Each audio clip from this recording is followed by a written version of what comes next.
आज हम क्लास 10 अंग्रेजी का छठा पाठ मैं तुमसे प्यार करता हूँ शिक्षक पढ़ने जा रहे हैं। इस पाठ में हमें एक स्टूडेंट हेलन केलर और एक टीचर मिस सुलिवन के बीच अनोखे रिश्ते के बारे में बताया गया है। जब हेलन केलर जब 19 महीने की थी, तब से ही वह देखने और सुनने की शक्ति खो दिया थी, क्योंकि वह बचपन से ही सुन नहीं सकती थी। इसलिए वह बड़े होकर बोलना भी सीख नहीं पाई।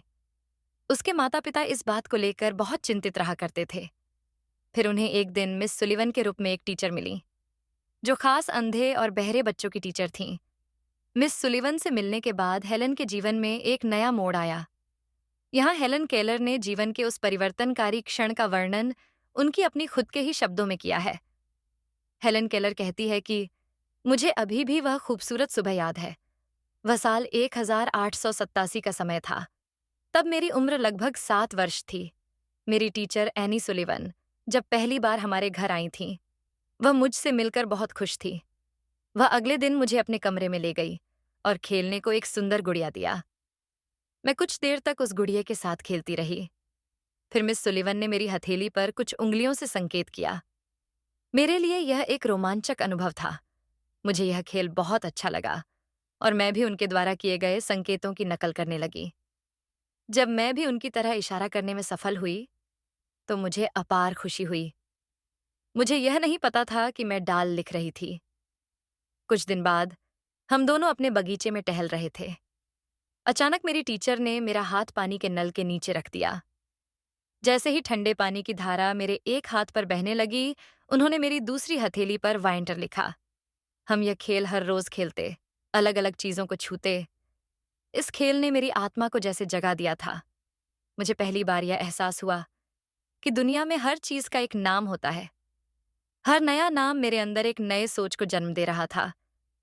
मुझे लगने लगा कि हर वस्तु जिसे भी मैं छूती थी, वह जैसे जीवंत हो उठती थी। अरे वाह! मैं इन शब्दों के माध्यम से इस दुनिया से जुड़ रही थी। मिस सुलिवन मुझे हर सुबह लंबी सैर पर ले जाती थीं। मेरे मन में बहुत सारे सवाल होते थे। कुछ लिखती और बदले में वे मेरी हथेली पर वैसे ही बोलती, जैसे लोग छोटे बच्चे के कान में बोलते हैं। मेरी टीचर मेरी सभी इच्छाओं को पूरा करती थीं। अब मेरे चारों ओर की हर चीज प्यार, जीवन और आनंद से भर चुकी थी। सीखने का दूसरा कदम और भी कठिन था। यह भी छूने की भावना पर ही आधारित था। अब मिस सुलिवन जब भी मुझसे कोई शब्द बोलती, तो वह मुझसे उनके होठों और गले को धीरे धीरे से छूने को कहती। अब मैंने बोलना सीखने के लिए उनकी होठों की हरकतों और गले में होने वाले कंपन को महसूस किया। जब मैंने अपना पहला शब्द बोला, तब मुझे अत्यधिक खुशी का अनुभव हुआ। अब मैं अपने खिलौनों, पत्थरों, पेड़ों और बगीचे में पंछियों से बात करने लगी थी। जब मैंने अपनी बहन को पहली बार पुकारा और वह मेरी ओर दौड़ी चली आई। जब मेरे कुत्ते ने मेरा पहला आदेश का पालन किया, तो मैं आश्चर्यचकित और प्रसन्न हो उठी।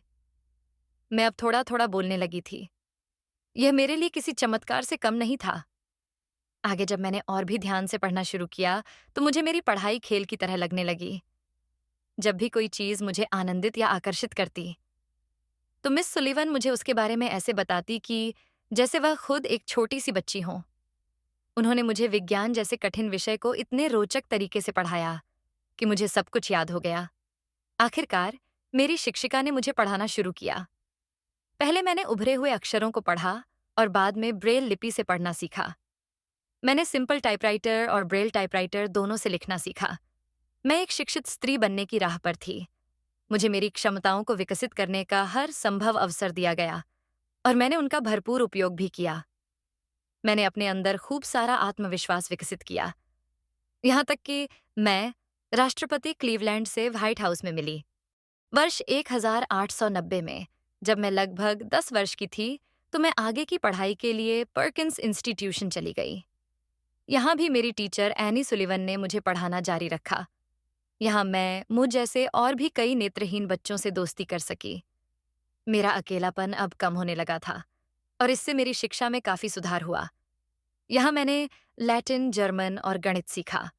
वर्ष 1896 में मैं मैसाचुसेट्स में Cambridge school for young ladies में पढ़ने गई।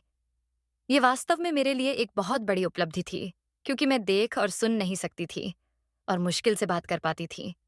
यहाँ मैंने पहली बार लिखना शुरू किया। यहाँ मैं कविताएं और कहानियां लिखती थी। मेरी परीक्षा से ठीक पहले मैंने अपने पिता को खो दिया।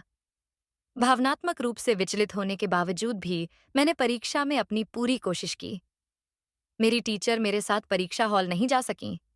वहां एक शिक्षक ने मेरे हाथ पर प्रश्न लिखकर बताया और मैंने उन सब का सही सही उत्तर टाइप किया। जब रिजल्ट आया तो यह सुनकर मुझे बहुत खुशी हुई कि मैंने सभी विषयों में सफलता प्राप्त किया है। मुझे वर्ष 1900 में रेडक्लिफ कॉलेज में अपना पहला दिन याद है। मुझे पता था कि मेरे सामने कई चुनौतियां होंगी, लेकिन मैं उन्हें पार करने के लिए तैयार थी। प्रोफेसर दूर से पढ़ा रहे थे, जैसे वे टेलीफोन पर बात कर रहे हों, लेकिन वो मुझे मेरे हाथों पर आकर जल्दी से लिखकर समझा देते थे। मैं जो भी याद करती, उसे घर जाकर नोट कर लेती थी। यहीं पर मैंने अपने जीवन के बारे में लिखना शुरू किया। मैंने अपनी कहानी ब्रेल और सामान्य टाइपराइटर दोनों पर लिखना शुरू किया। जॉन मैसी ने मेरी कहानी को संपादित किया।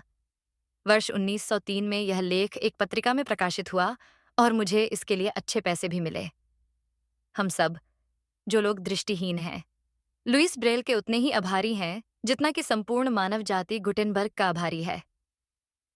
28 जून 1904 को मैंने रेडक्लिफ कॉलेज से स्नातक की उपाधि प्राप्त की।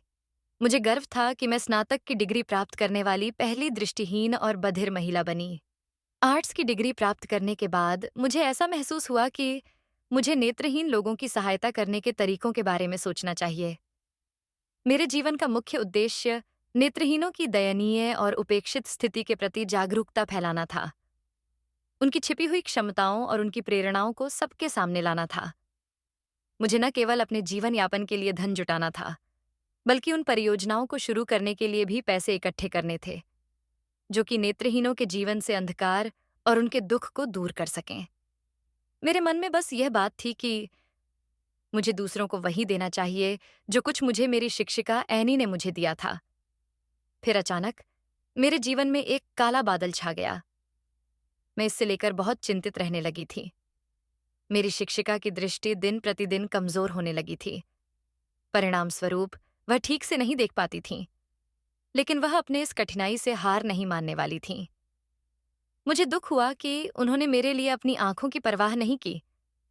इसके बावजूद भी वह मेरी सहायता करती रहीं। इसके परिणाम स्वरूप वर्ष 1935 तक मेरी शिक्षिका ने अपनी दृष्टि पूरी तरह खो दी और पूरी तरह नेत्रहीन हो गईं। उन्होंने मेरी खातिर अपनी दृष्टि का बलिदान कर दिया। यह कितना महान बलिदान था! यदि उन्होंने मुझे समर्थन और प्रोत्साहन न दिया होता, तो मैं दुनिया की सुंदरता का आनंद कभी भी नहीं ले पाती। मैं अपने आप को उनसे अलग सोच भी नहीं सकती। मेरा हृदय हमेशा यही कहता रहेगा, I love you teacher, I love you. अब हम शब्दार्थ पढ़ेंगे। डेफ, बहरा, जो सुन नहीं सकता। इमिटेटिंग, नकल करना, अनुकरण करना। अवेकेंड, जागृत, जगा हुआ। क्यूरियोसिटी, जिज्ञासा, जानने की उत्सुकता। अटर्ड, बोला, उच्चारित किया। बाउंडलेस, असीमित, जिसकी कोई सीमा ना हो।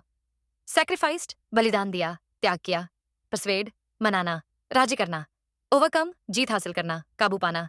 सोल, आत्मा, रूह। सेंस, भावना, समझ। डिलाइट, आनंद, खुशी।